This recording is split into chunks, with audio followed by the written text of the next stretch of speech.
Boko Haram adalah kelompok yang berbasis di Nigeria. Kelompok ini muncul pada awal 2000-an dan menjadi terkenal karena kekerasannya yang ekstrim, termasuk serangan terhadap warga sipil, penculikan, dan penghancuran infrastruktur.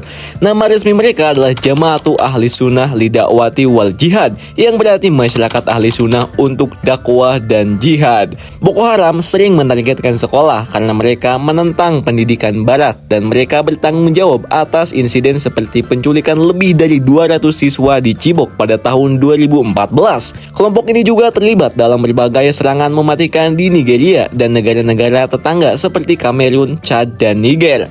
Pemerintahan Nigeria bersama dengan mitra regional dan internasional terus berusaha untuk melawan kelompok ini guys. Dan ini benar-benar mengerikan banget gitu. Boko Haram didirikan pada tahun 2002 di Maiduguri, negara bagian Bomo, Nigeria, oleh seorang ulama bernama Muhammad Yusuf.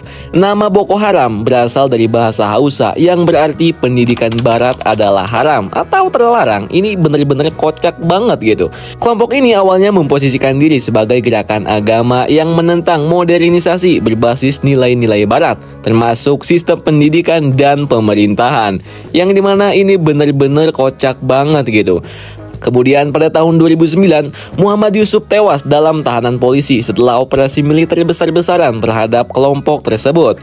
Setelah kematiannya, kelompok ini menjadi lebih radikal di bawah kepemimpinan Abu Bakar Shekau dan mulai melancarkan kampanye Wah, ini ngeri banget guys.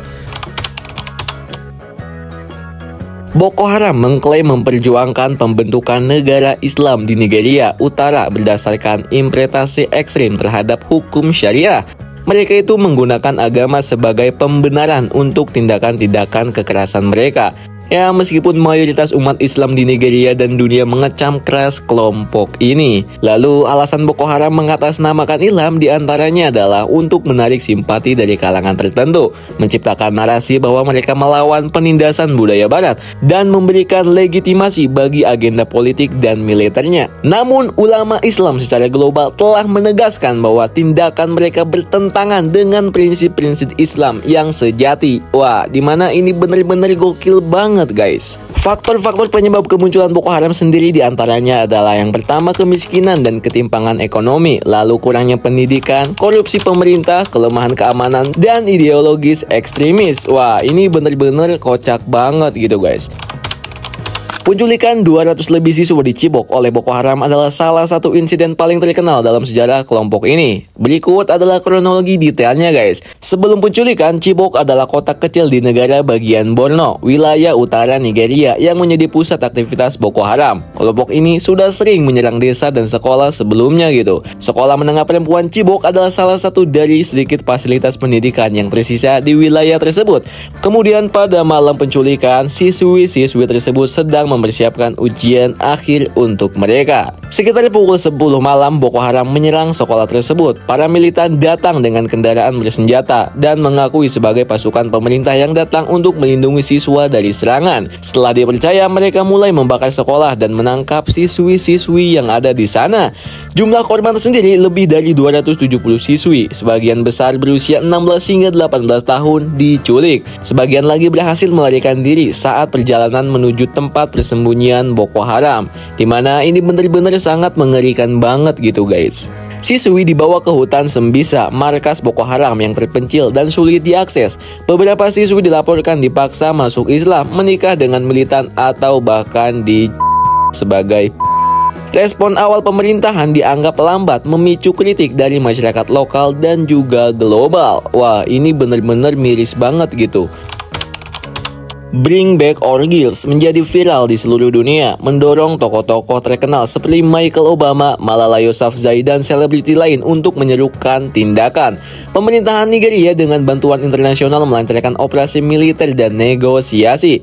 Kemudian hasilnya pada tahun 2016, 21 siswi dibebaskan melalui negosiasi. Namun beberapa siswi melarikan diri atau bahkan diselamatkan dalam operasi militer selanjutnya. Hingga kini, sekitar 100 siswi masih dinyatakan hilang, di mana itu sangat mengerikan gitu guys.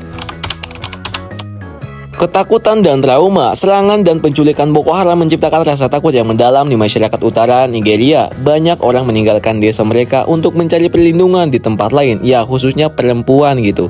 Pendidikan pun sempat lumpuh nih guys. Serangan terhadap sekolah, termasuk penculikan di Chibok, membuat banyak keluarga takut mengirim anak-anak mereka ke sekolah, khususnya anak perempuan.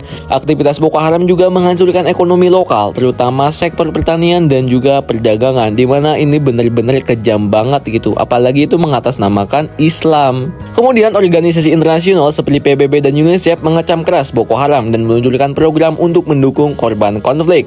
Peningkatan kerjasama militer negara-negara tetangga seperti Kamerun, Chad, dan Niger bekerja sama dengan Nigeria untuk menghadapi Boko Haram.